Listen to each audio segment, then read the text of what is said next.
Hello guys, আসসালামু আলাইকুম। আশা করি আপনারা সবাই ভালো আছেন। আজকে আবার নতুন একটা ভিডিও নিয়ে হাজির হলাম। আর এই দেখুন, আমরা কিন্তু মাঠ থেকে সিম শুদ্ধ গাছ উঠিয়ে আনছি। এবার এখান থেকে আমরা এই সিম থেকে আমরা কলাই আলাদা করে নিব। আর এই কলাই দিয়েই কিন্তু আমরা ডাল রান্না করব। এই দেখুন, আমাদের কিন্তু সিম থেকে কলাই বের করা হয়ে গেছে। আর আমি কিন্তু কলাইগুলো একদম ঝেড়ে ঝেড়ে নিচ্ছি। এর ভিতরে কিন্তু কোনো রকমের ময়লা নাই। এবার আমি এর ভিতরে পরিমাণ মতো পানি দিয়ে দিব। আর পানি দিয়ে কিন্তু আমি কলাইগুলো ধুয়ে একটা কড়াইয়ের ভিতরে দিয়ে দিব। আমাদের কলাই ধুয়ে কিন্তু আমি কড়াইয়ের ভিতরে দিয়ে দিচ্ছি। এবার এর ভিতরে পরিমাণ মতো পানি দিয়ে দিব। আর দিয়ে দিব কিছু কাঁচামরিচ ফালি। আর দেব অল্প পরিমাণে লবণ। এবার আমি এটা ঢাকনা দিয়ে ঢেকে দিব। আর আমি 10 মিনিটের মতো এই কলাই সিদ্ধ করে নিব। 10 মিনিট পরে এবার আমরা ঢাকনা নামিয়ে নিব। আর এই দেখুন, আমাদের কলাই কিন্তু একদম সিদ্ধ হয়ে গেছে। এবার এগুলো আমি একটা জালিতে ঢেলে নিব। এই দেখুন, আমি ডাল কিন্তু একটা জালিতে ঢেলে নিচ্ছি। আর আমাদের ডাল কিন্তু একদম জোরে ঠান্ডা হয়ে গেছে। এবার এগুলো আমি একটা মিক্সিং জারে দিয়ে দিব। আর আমি এগুলো পেস্ট করে নিয়ে আসবো। আপনারা কিন্তু চাইলে কিন্তু শিলপাটায়ও বাটতে পারেন। মিক্সিং জারে দিয়ে দিচ্ছি। এবার অল্প পরিমাণে পানি দিয়ে দিব। আর আমি এইগুলো পেস্ট করে নিয়ে আসবো। আমি এই দেখুন একটা মিক্সিং জারে কিন্তু পেস্ট করে আনছি। আর এই দেখুন কতটা মিহি হয়েছে। এবার এগুলো আমি একটা ডিশে ঢেলে নিব। আর এর ভিতরে পানি দিয়ে আমি এই ডালটাকে ভালো করে গুলিয়ে নিব।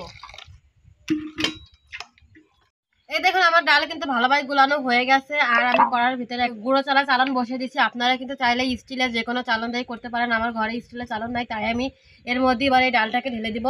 আর আমি এই ডালটাকে নিব খাবার, এগুলো আমি ফেলে দিব।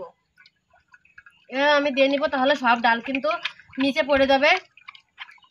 আমি কিন্তু চালানে ফেলে নিয়েছি। আর ডালের যে পাল্প সেটা কিন্তু নিচে পড়ে গেছে। আর এই যে খাঁচা, এগুলো আমি ফেলে দিব। আমাদের কলাইতে কিন্তু এই পরিমাণে খাসা হয়েছে আর এইটুকু পাল্প বের হয়েছে। এবার এর ভিতরে অল্প পরিমাণে হলুদের গুঁড়া দিব। আর দিব স্বাদ মতো লবণ। এবার আমি ডাল ধরিয়ে নিব। আমি ডাল ধরিয়ে নিচ্ছি। এবার আমি কিছুক্ষণ ডালটাকে ভালো করে জাল দিয়ে নেব। আর আমি কিন্তু কাঁচামরিচ কিন্তু ডালের সাথেই সিদ্ধ দিয়েছিলাম, যার জন্য এখন আর কাঁচামরিচ দিব না। আমাদের ডালে কিন্তু বলক আসছে। আর আমি এবার ডালটাকে একটা ডিশে ঢেলে নিব। একটা কড়াই বসিয়ে দিচ্ছি। এবার আমি এর ভিতরে পরিমাণ মতো সয়াবিন তেল দিয়ে দিব। আর দিয়ে দেবো কিছু রসুন কুচি। আর দিয়ে দিব পেঁয়াজ কুচি। এবার এগুলো আমি লাল লাল করে ভেজে নিব। রসুন আর পেঁয়াজ কিন্তু লাল লাল করে ভাজা হয়ে গেছে। এবার আমি ডালটা ঢেলে দেবো।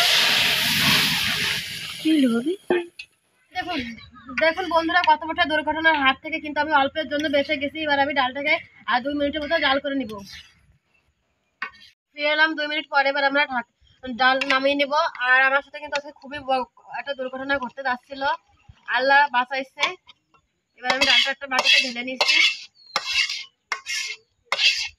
আর এই দেখুন ডালটার কালার কত সুন্দর হয়েছে। আর এইভাবে কিন্তু কাঁচা কলার ডাল খেতে কিন্তু খুবই ভালো লাগে। আপনারাও কিন্তু চাইলে এইভাবে বাড়িতে তৈরি করে খেয়ে দেখতে পারেন। খেতে কিন্তু খুবই মজা লাগে। আর ভিডিওটা যদি ভালো লাগে তাহলে like, comment, share and subscribe করবেন। ভালো থাকবেন।